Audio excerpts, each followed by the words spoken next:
Okay, so what I got here is a 2006 Cobalt. And it came here with a complaint of no power steering. Okay, so the first thing I do, I get my scanner here. Here, let me put a key in here and we'll plug it in. So I got this snap-on scanner here and I'm going to plug it in and it should come on automatically. If you notice, it does not. Alright. So that's telling me that already we have some kind of an issue with the data link connector. So a lot of times when I see something like that, I'll come out here and look, because a lot of times it'll be a fuse. Well, this is a 20, and this is LTR. That's what it's labeled on this one. It's supposed to be a 15, and I'm putting a 20 in there. Don't do that. The reason I'm doing that is because I don't have a 15 here. But once we put that fuse back in, which I believe goes to the data link connector and maybe the lighter, LTR, I don't know. But anyway, that was a fuse. I took a test light and went across the two terminals, and that was a fuse that was blowed. So there's the fuse that was blown. I'll have to get another 15 and put in there. I'm not leaving the 20. But if you notice here now, if I put the data connector in, if I can get the data connector in. Okay, now our scanner's going to come up automatically. That's a good sign. So what I've done is I looked under the codes and there wasn't nothing for power steering. So I come down here and chose the power steering control module. Let's go in and see what we get. So let's go down here and display some data. There was no codes. Now here's the thing. It keeps telling me there's no communication. So I go through a bunch of other things and every other module seems to have communication now, except for the one for the steering. So the first thing I think of is, I wonder if there's a fuse for the power steering. So what I do, I bring me up a wiring diagram of this thing, and here they're showing in the fuse box under the hood that there's a 60 amp fuse, and there's a 2 amp fuse over here, and that's in a thing over in the console. That's an inside fuse box. So we're going to go out here and check out this 60 amp fuse. So I come out under the hood and I get looking, and right here is the 60 amp fuse for the power steering. It goes in that slot right there. So what I've done is I got my trusty voltmeter out here. I put it on ohms. And I don't have a tripod right now, so this is going to be kind of hard to do. Okay, so I got them both in there, and you can hear it's going off. It's good fuse. Okay. So next thing I done, I went on volts, and actually there's a ground wire right here. I think it's G109, but that's the ground wire for that power steering control. So I took my ground lead off the test meter. I put this on volts here, and I checked, and I do got voltage going to the fuse. Alright, and I know the fuse is good. So that's a plus. So I come over here to the passenger side and take off this panel, and that's where the inside fuse panel and the body control is. And it's, I don't know why they do. Why can't they put the writing the same direction? If you look, you got to orientate the picture to what you see there, and this is upside down. This is the way it is in there. So I get looking, and number 19. 19 is a 2 amp fuse. 19 somewhere on here. Okay, 2 amp fuse. ES or EPS steering wheel. So I get looking there, and on this wiring diagram, it shows that 2 amp fuse here coming out of this body control thing here comes up here, and it goes to a pink wire that's connected underneath the steering wheel. So we get looking here. I don't know if you guys can see, but second one over in the top here is a 2 amp fuse. And what I done was I had a ground wire ran back to the battery and took my test light, and both sides has power. So now I'm confident that no fuses are blown because I had the 60 amp fuse out there and I got this fuse going. So now we're going to go down there by the power steering unit and just see what we got there, because we get no communication. So it has to have power to get communication. At least that's the way I'm thinking of it. So I'm chasing down the power first. Okay, this is going to be kind of hard to show you, but this blue one here, this is a black and red connection. It connects into the motor right here. And then this black one here connects into the bottom. And that's got a black wire and a red wire with a black tracer. And then when you get up here to this other connector, which you can see the pink wire going into the side of that little connector here. So what I done was I pulled this off, turned the ignition key on, because that's when you get power to this pink one, and I checked it there, and I do have power to the pink wire. Alright, so I know power is coming from the body control module fuse. Compared to the wiring diagram here, solid red and black, with the blue, which I believe it because it goes up into there, which this is the motor. 2 bolts. Some of these you can change the motor on, but if you look at my wiring diagram,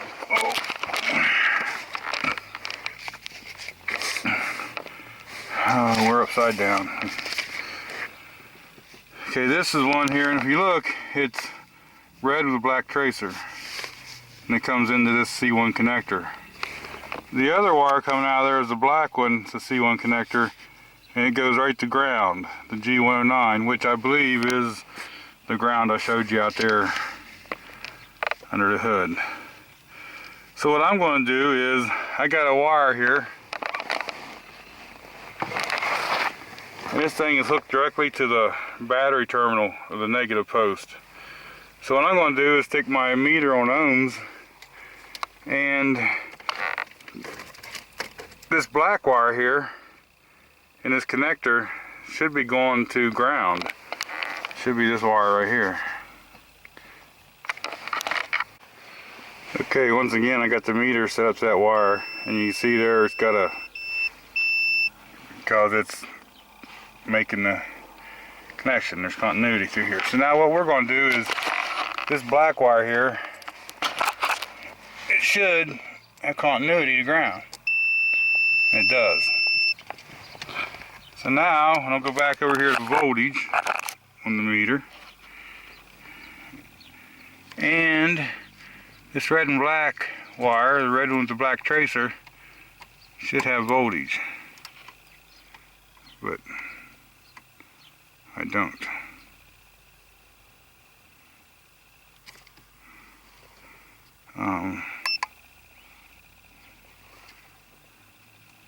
Even taking it off auto range, I still see I got a minus here. I don't get nothing.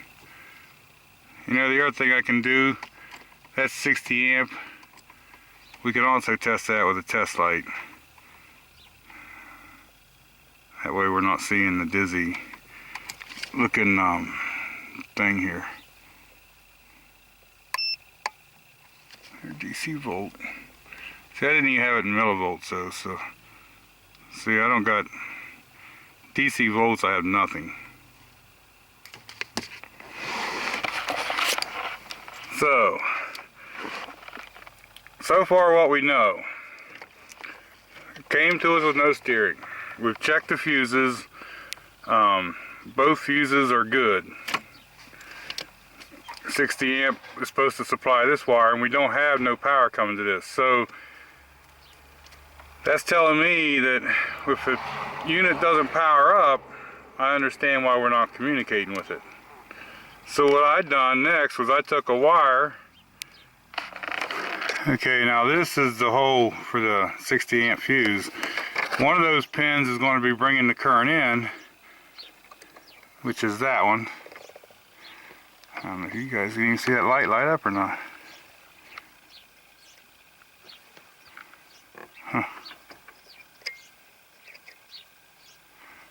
this is the pin that brings the power, is one right here. It doesn't look like that's showing up on camera, but believe me, it's lighting up. So that means this other pin here is the pin that carries the power into the car. So, what I'm going to do, what I'm doing, doesn't mean it's the right thing, but I got me a wire here, and I plugged it in. Okay, the other end of this wire, you just see me connect where it should be the output fuse, or the power going through the fuse coming out of the box, which should be the other end of this wire. Okay, compared to the diagram here, this is the fuse that comes out of the bottom of the fuse box. There's a connection right there where it plugs in, and it's this connection here. So we should have continuity. Let's test for beep. We got a beep. So let's go up here to this wire, and I'm probing into the red one with the black, which should be ringing the power, and I get nothing. Okay, just be careful when you go probing in the wires like this and all. You don't want to probe in there and bend anything. Just touch it's all you need to do. So if that wire was making contact between the fuse terminal and this terminal, I should be getting a beep, but I'm not. So at this point, the first thing I got to do is figure out why the power is not getting to this red wire. And then we got to figure out, is it because the motor is drawing too many amps, or just what the story is? You wouldn't think so, because none of these so far have been melted. The fuse hasn't blown or nothing. So I'm gonna go back out here to the fuse box,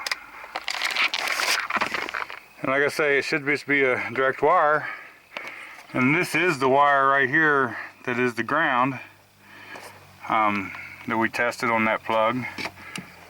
So to me, it has to be something from this terminal to the end of that wire in there, and the only other connection is underneath of this fuse box. And I see here that it's already been out and some stuff. So what I'm going to do next is I'm going to remove this fuse box, and I'm going to see if I can get power to come through from this terminal out of the fuse box.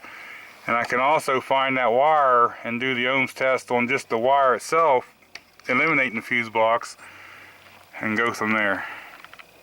Now, one thing to keep in mind, we have the battery disconnected, so this isn't an issue right now, but this is the main connection, the hot from the battery.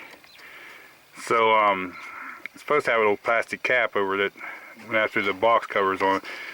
But we're going to take this off and get these out of here, and we don't have to worry about it because we got the battery disconnected. It's one thing to keep in mind. If you come up here to do this, make sure the battery's disconnected, because if you take these wires off and throw them over to something ground, they're going to arc.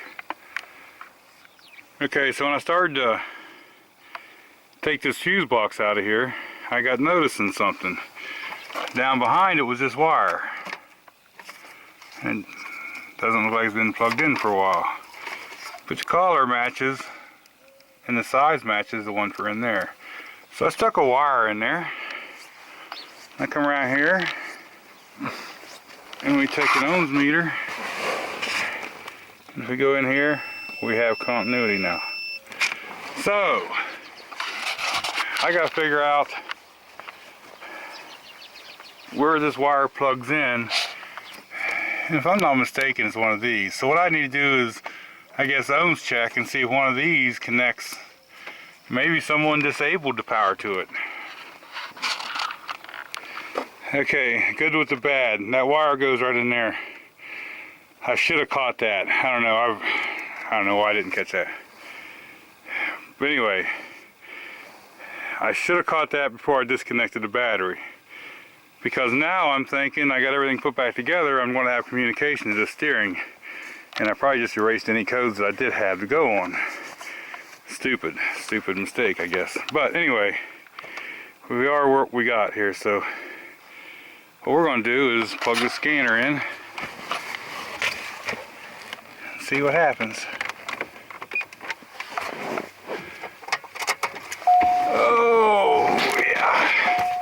I don't know if you guys can see this or not. And go to previous, history, Cobalt.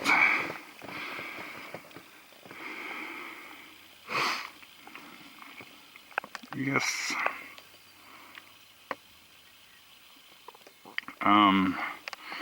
Get out of the instrument cluster. Let's go down here now to the power steering control module.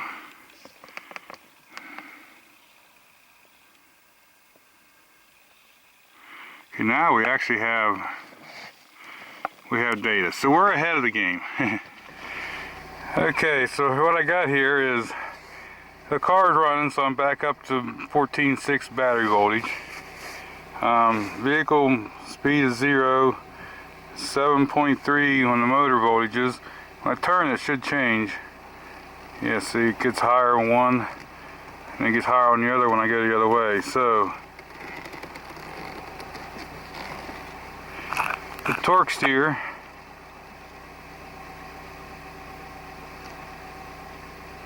is good. So far, it's one I see.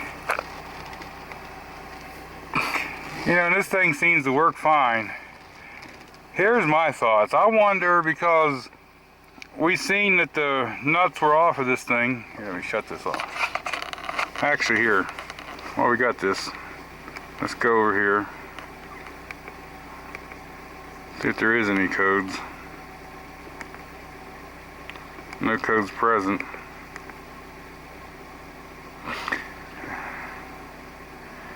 See, here's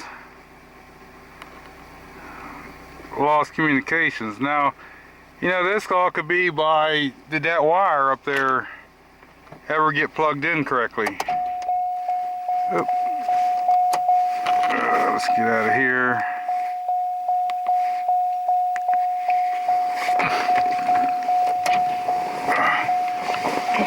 My thinking is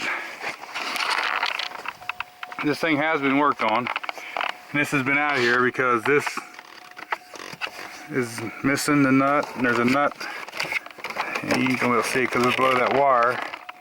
There's a nut right down there that's not on it. So did they just not get that put back in? Did they not get it clipped in right? I mean, I'm not 100% sure. I guess what we're going to do now is we're going to drive this car around a little bit and just see what happens, because if I can drive this car around a little bit and I don't get no codes or no problems with steering. Okay, so I've been driving this car around the block a couple times here, turning the steering wheel every which way I can. I'm going here to current codes, and there's no codes present on that. Let's go in here and just see what we got for... Oop, too far.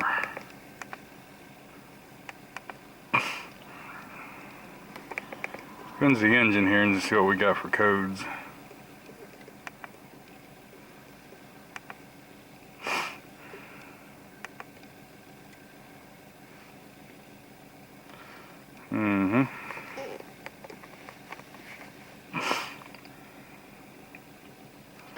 Okay, so the cam position sensor actuator, throttle position,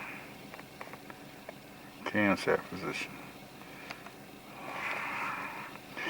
So we'll have to maybe look into those codes one of these days here, see what they want to do. But I've been driving around, and so far everything's good with the steering. So what I'm going to do is inform the customer what we've done here. I'm going to let them have this car back and tell them to drive it for a little bit and see what happens. And if it does come back again, I should bring up a code or something. But I think it was just that wire out there. I think someone's had that out of there and didn't have it connected back in good enough, or forgot to connect it, or did something.